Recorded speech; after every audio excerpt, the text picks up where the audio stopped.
C'est une première pour la ville de Royan, un salon du développement durable début février. Différents stands ont pris place dans le hall du Palais des Congrès, plutôt classique. Mais les organisateurs avaient un sérieux atout dans leur manche pour attirer la foule.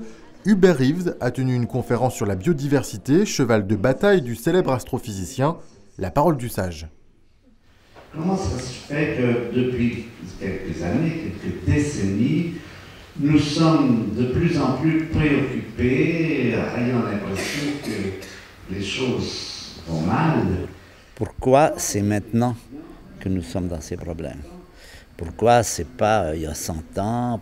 Eh bien, ça émerge parce que depuis les années 50, disons, on s'est rendu compte que l'impact des êtres humains sur la planète devient majeur, et très souvent négativement.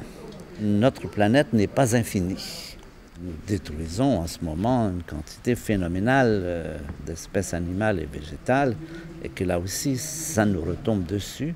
Qu'est-ce qui s'est passé pour qu'en 50 ans, peut-être 60, on en soit arrivé à cette situation dramatique qui, on a l'impression, se détériore de jour en jour?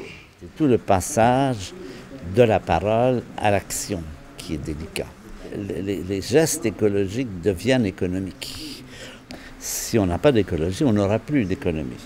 C'est bien le message de cet économiste anglais, Nicholas Stern, qui a chiffré le prix du réchauffement à 700 milliards de dollars. En France, ça vient. Moi, je trouve que les gestes de Nicolas Sarkozy, pour l'instant, me paraissent assez positifs. Alors, comment est-ce qu'on peut sauver l'ours polaire? Eh bien, évidemment, c'est en lui assurant sa nourriture. Comment lui assurer sa nourriture? C'est en lui assurant la banquise dont il a besoin. La planète dans 100 ans, vous la voyez comment?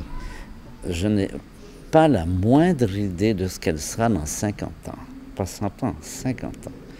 Elle pourrait être très bien, elle pourrait être dans un état vraiment lamentable. Parce que c'est vraiment une course entre deux forces, une détérioration et une réaction positive.